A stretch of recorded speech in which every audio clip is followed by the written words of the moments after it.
Pemirsa, bertambahnya usia, gangguan sendi sering terjadi di lutut, pinggang, dan bahu. Jangan dibiarkan, kita perlu Viostin Halal. Nutrisi sendi dengan kandungan lengkap dan bersertifikat halal untuk menjaga kesehatan sendi. Viostin Halal sudah lebih dari 10 tahun dipercaya masyarakat Indonesia mengatasi gangguan persendian. Mau sendi sehat, ingat Viostin Halal. Dilahirkan dengan nama Agung Yulianto saat Gunung Agung meletus pada 17 Februari 1964, transformasi hidup Ki Joko Bodo sempat membetot perhatian satu Indonesia. Ia pernah masyhur sebagai pakar metafisika terbaik se-Asia, bahkan hidup bergelimang materi dari profesi yang ditekuninya. Tapi saat kenikmatan dunia sudah direguk, Ki Joko Bodo merasa kecil di hadapan Sang Pencipta. Lalu benarkah hijrah dan pertobatan Ki Joko Bodo sempat diragukan keluarganya sendiri? Mengapa Ki Joko Bodo sempat merasa dijauhi oleh teman-teman lamanya, para pakar metafisika? Sebelum menyaksikan Fakta Pamungkas, izinkan saya Maria Andromeda pamit undur diri dari hadapan Anda. Saksikan terus Barista, berita artis ternama setiap Sabtu dan Minggu hanya di RCTI.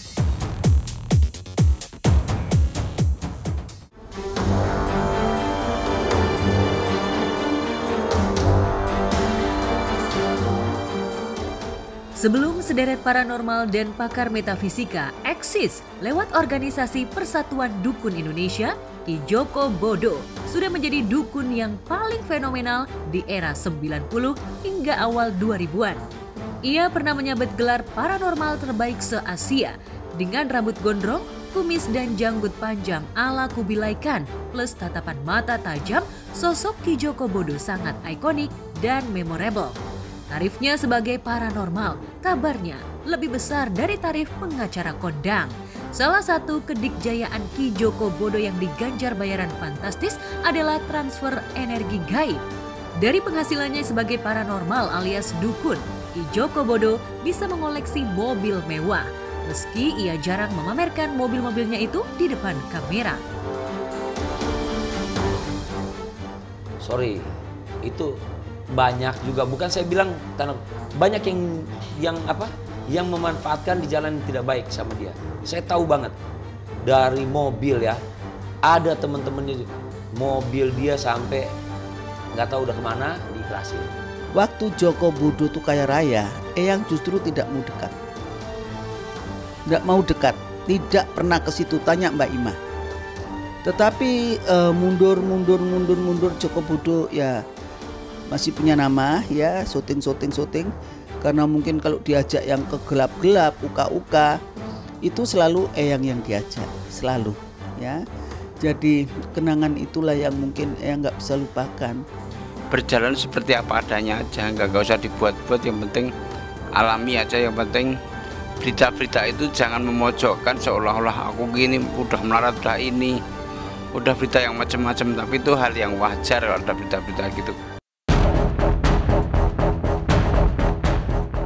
Namun gelimang harta dan popularitas tidak membuat Ki Joko Bodo bahagia. Ia merasa sepi di tengah keramaian, merasa hampa tanpa kekuatan iman.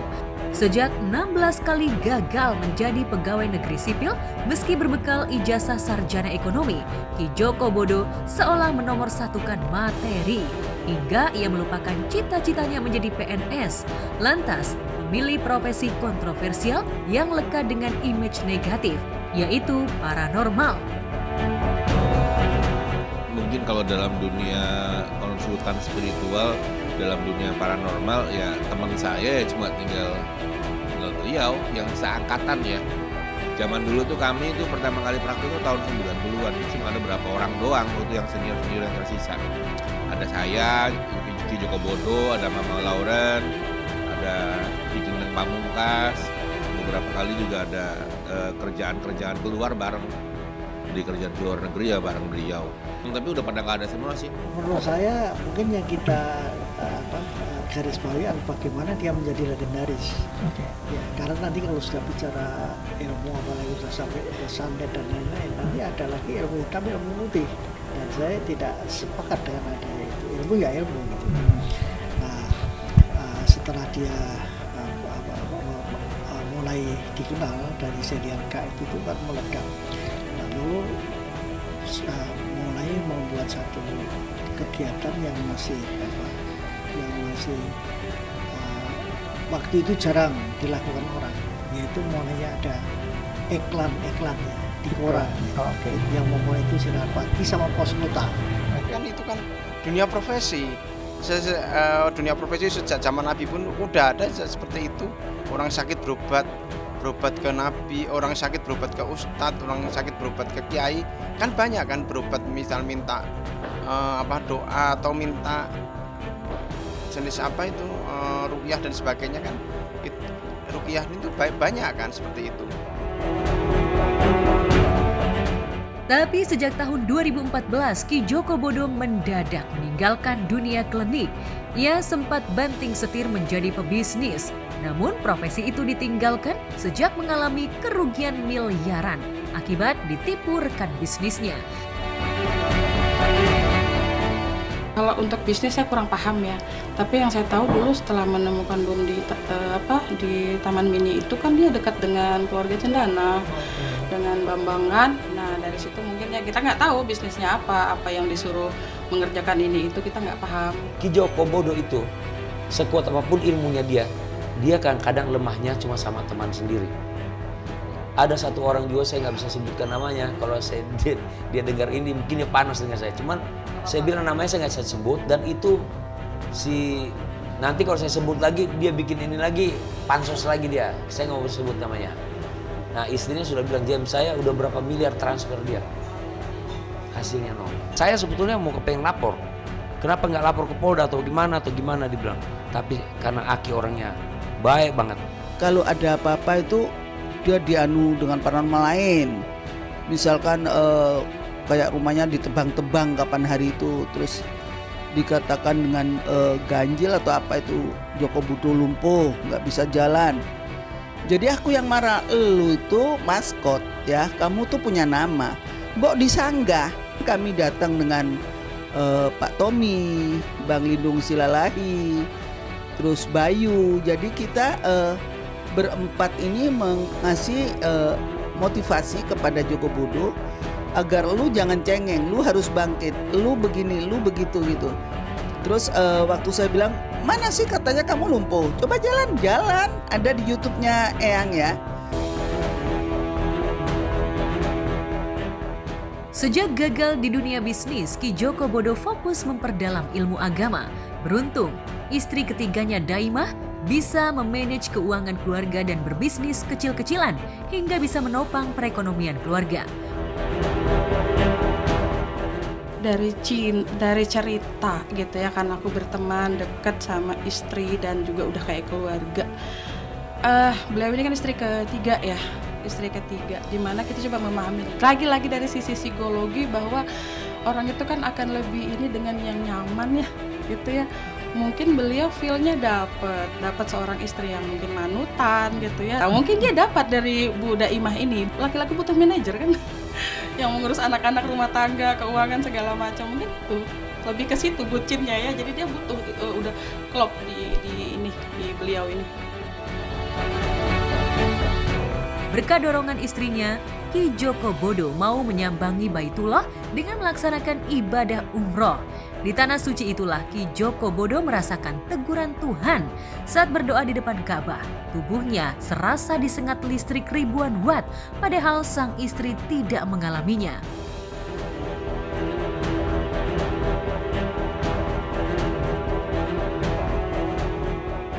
Sepulang umroh, Ki Joko Bodo semakin tekun mendalami ilmu agama. Kiai Haji Abdullah Wong yang turut mengarahkan jalan pertobatan menjadi saksi hidup keistiqomahan Ki Joko Bodo dalam menjalankan amal ibadah. Waktu itu aku puasa kan di masjid itu, Baitullah itu. Aku pegang ini sambil sedot napas, tangan-tangan kayak kesetrum semua. Berarti energinya itu memang besar sekali, dahsyat banget. Kalau zaman dulu waktu aku masih padat acara, dalam artian masih memburu dunia, mungkin aku sholatnya ketinggalan. Begitu sekarang tuh aku lebih mengutamakan seperti itu. Sosok Ki Joko Bodo alias Agung Yulianto bin Raden Subroto itu beliau sosok yang baik, ramah dengan lingkungan, bahkan beliau berkarya begitu luar biasa. Di akhir hayatnya beliau hijrah, menyatakan dirinya pengen hijrah, pengen diakui sebagai NU. Hijrah dimulai ketika tidak sengaja menemani keluarga untuk umroh, kemudian beberapa kali mendatangi Baitul Haram di Tanah Suci.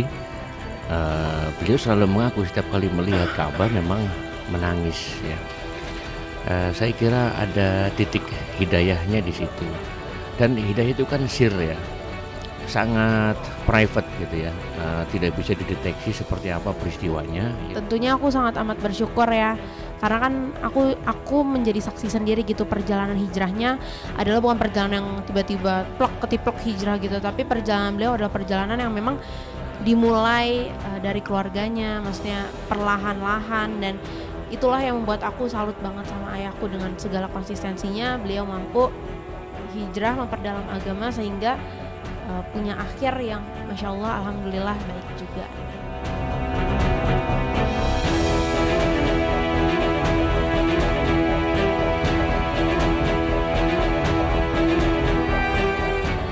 Tahun 2018 setelah hijrah diam-diam, Ki Joko Bodo baru terpanggil untuk membagikan testimoni pertobatannya kepada halayak ramai. Hanya saja, Ki Joko Bodo berusaha tawadu dengan tidak mau diistimewakan, apalagi hijrahnya dibesar-besarkan. Tapi benarkah Ki Joko Bodo sempat dijauhi oleh rekan-rekan paranormal saat ia memutuskan istiqomah berhijrah?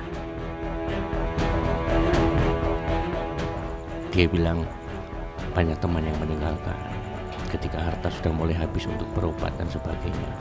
Banyak yang selama ini konon muncul datang gitu ya, sekarang nggak tahu pada kemana. Dan dia terharu ketika kita berinteraksi tanpa ada kepentingan apapun ya. Dan kita sebut istiqomah, bayangkan dalam kondisi yang sakit, dalam kondisi yang sangat berat, dia terus mau datang ke pengajian, mengikuti zikiran meskipun dipapah, meskipun dibopong. Pernah datang ke tempat saya itu digendong dan seperti jenazah.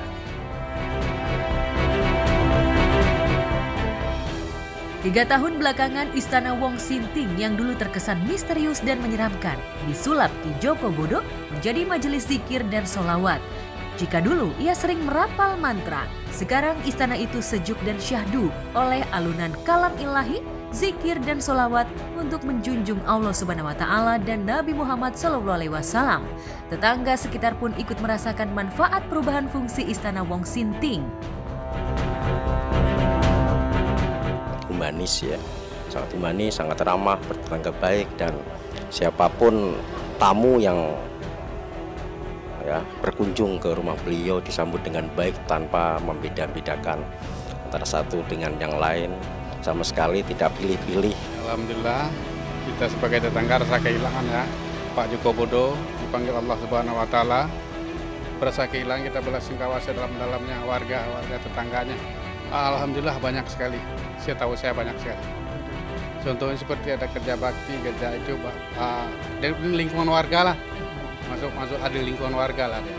Beliau dari penampilan ya, rambut dari potong, terus untuk sholat Jumat di Masjid At-Taufik juga dia aktif ya.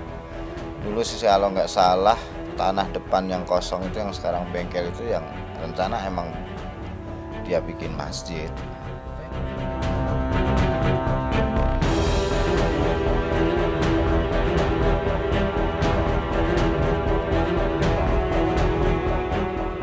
Sebelum sakit hipertensi dan asam urat semakin parah menggerogoti tubuhnya, Ki Joko Bodo sempat menghibahkan tanah miliknya untuk pembangunan masjid.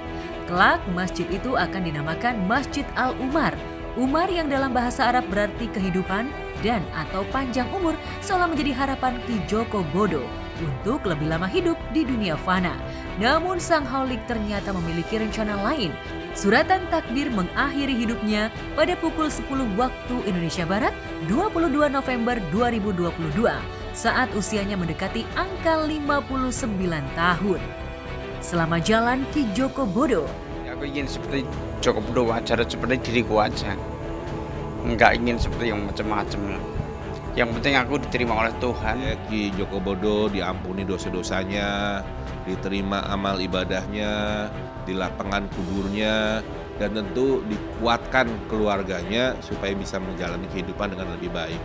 Ya, untuk keluarga ditinggalkan, pertama adalah sabar untuk menjalani musibah yang telah menimpa, kehilangan orang terbaiknya, tercinta, tersayangnya itu almarhum. Kedua, ikhlas takdir yang Allah berikan berupa kematian ikhlas.